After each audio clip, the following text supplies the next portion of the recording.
the Greeks had the maxim, know thyself. How do we come to know ourselves in terms of our personalities and, more importantly, potential? Well, one of the first ways to come to know yourself is to understand that you don't.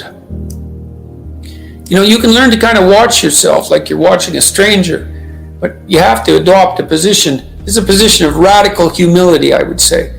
Humility in two senses. So one sense would be the humility of recognizing your ignorance. So you have to understand that you don't know who you are.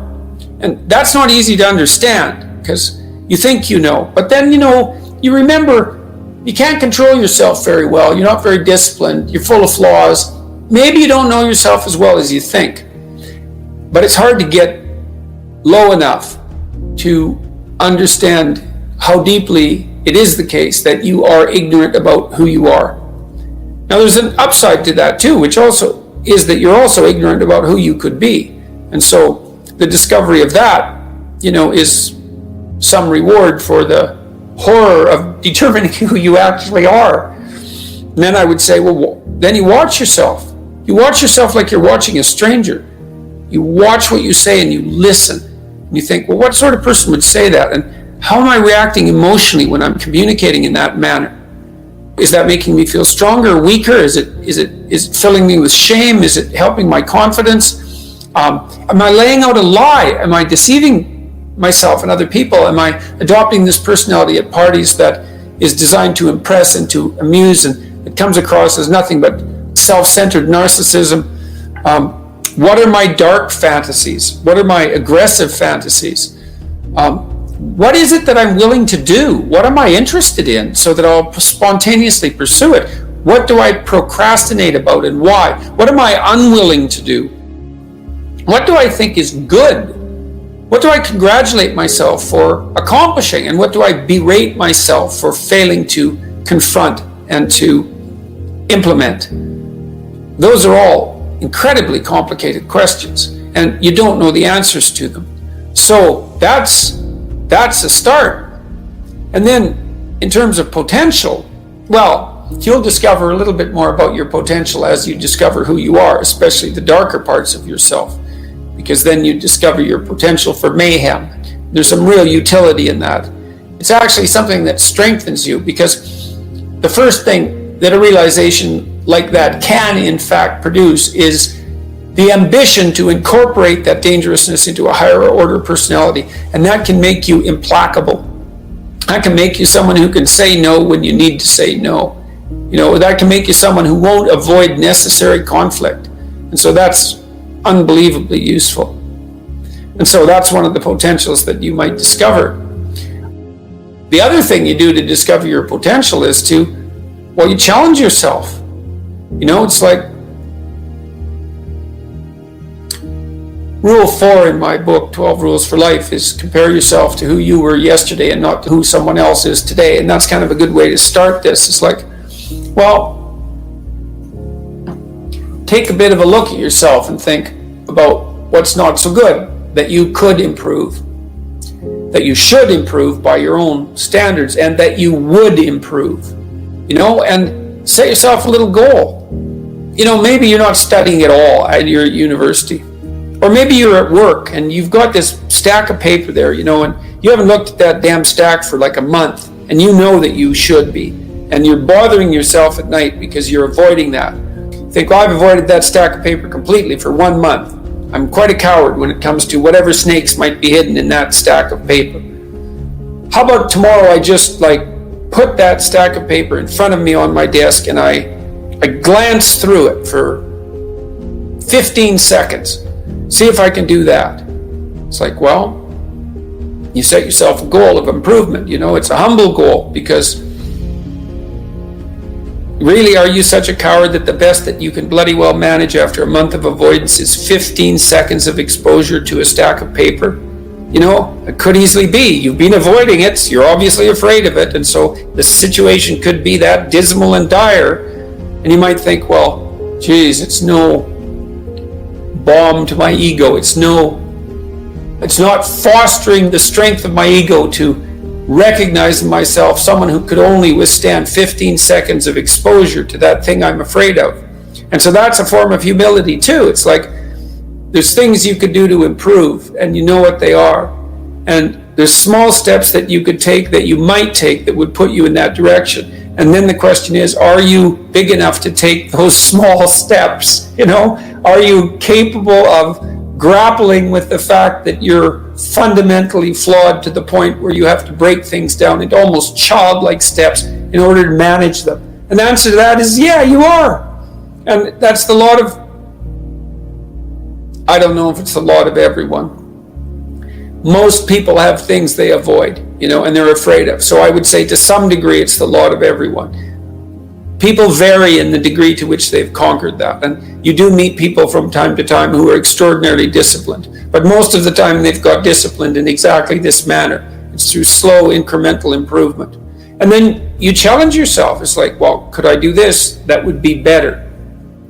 Then you find out, and then you think, well, is there something slightly larger and more challenging that I could do that would be better? And you try it and you find out. And as you try it and you find out, generally you get better at it, and you can take on larger and larger challenges. You take responsibility for yourself. That's part of standing up straight with your shoulders back. It's like, take on the world, man, but only at the level that you can manage.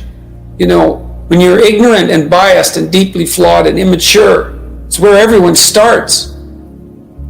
You don't want to bite off more than you can chew, but it doesn't mean that you can't wrestle with part of reality. Some part that's small enough so that you have a good shot at victory. And to put yourself together, the first steps towards that is to allow yourself to be a fool, right? It's because you don't know what you're doing.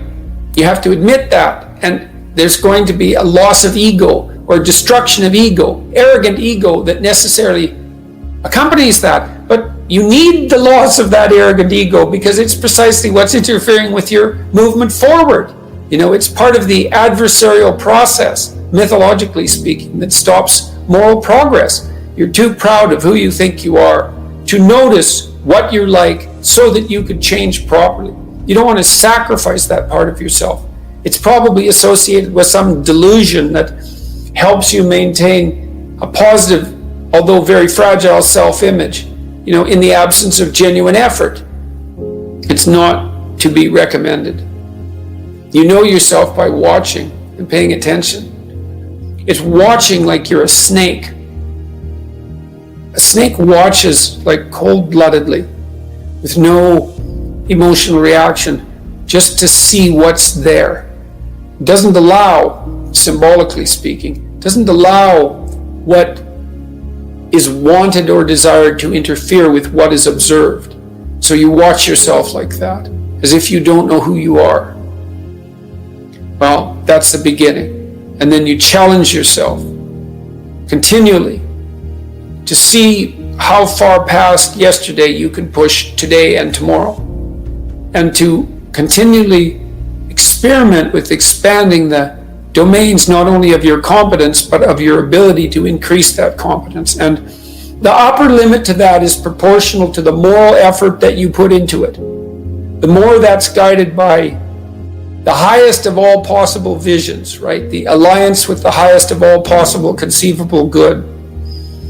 And the more it's accompanied by truth in speech and action, the more you will develop your potential. And you also, I suppose, have to be willing to undertake that as an adventure, because it's a hell of a thing to bear that kind of responsibility. It takes a person out of the ordinary. It takes them out of themselves. And there's an alienation and an isolation that goes along with that, and a great sorrow, all of that together. But there's deep meaning to be had in it, and there isn't anything better that you can do. So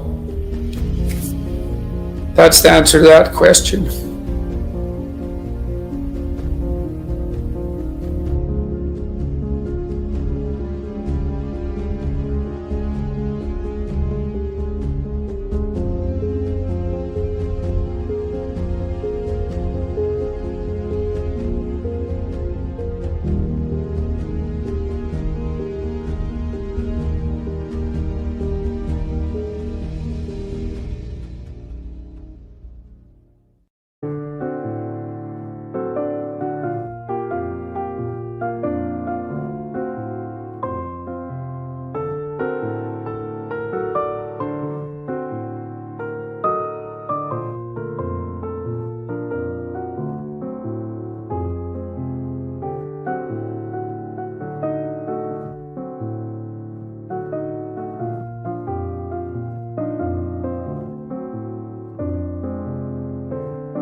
xa xôi, không màng về tình ái muôn nơi. Sống trọn đời trọn kiếp đây thôi, đâu quan tâm gì chuyện đời. Thế mà lại ngâm tương tư ông tầm bà mũi xa tơ. Đêm nằm trộm nhớ mơ mơ về ai. Thì ra anh yêu rồi, từ ánh mắt nụ cười, từ đôi môi gọi mưa sao xuyến lòng anh. Thì ra mê em rồi, ngày hay đêm ôm lời, chỉ nghĩ đến em thôi. Đó là do anh đã yêu rồi, anh đã yêu rồi, anh đã yêu rồi. Anh đã yêu rồi, anh đã yêu rồi, anh đã yêu em mất rồi.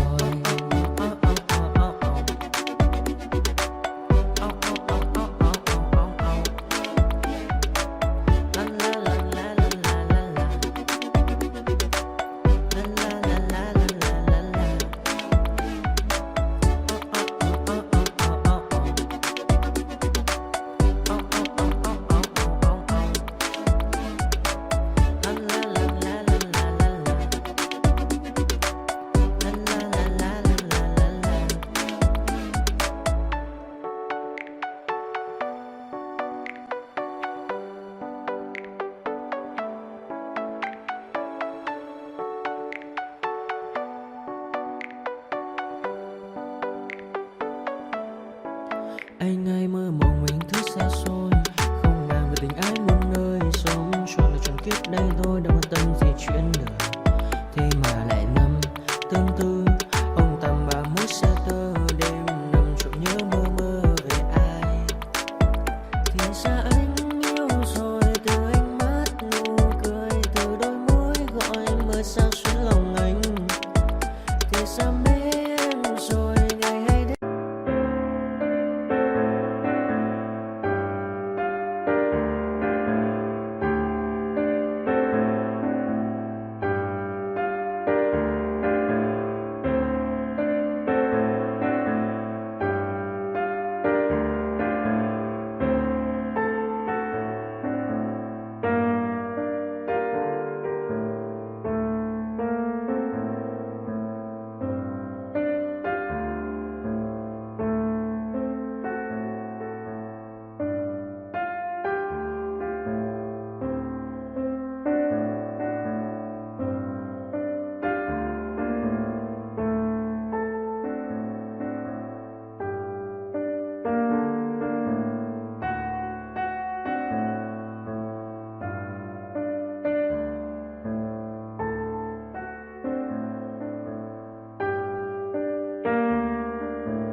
Hey kid, don't ever let them get inside your head. They'll tell you what to do in life instead of everything you know that you could get. Don't let them guide your life towards regret. I'll fight for what I love with every breath. My past is filled with things I won't forget. I use them all to push me to my best. So treat the worst of times just like a test. If only I could go back in time, I'd tell myself that everything will end up alright. Just push yourself, test yourself, figure out what you like, and find your limits, don't be rigid, always work towards a prime. Surround yourself with open minds, people can change your life. A few friends with intent can help you feel alive. Find a passion, take some action, and with a little time, just be patient, make a statement, try to enjoy your life. They'll try to kick you while you're down. They wanna rise up while you drown. They wanna fill your head with doubt. They're silently scared that you'll figure it out. I'll make it look like I'm losing, won't bother hiding my bruises. And when they finally think you're wounded, then it's you your chance to be ruthless.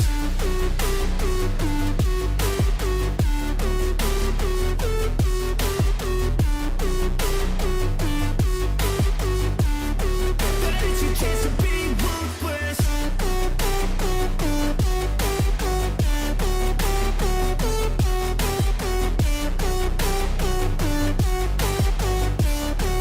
It's your chance to be ruthless. They don't wanna see me make it, they don't wanna see me care. Anytime I make some progress, I can see that they compare. I think everyone's against me, maybe something in the air. Am I paranoid? I swear a void is forming and they're scared I walk a straight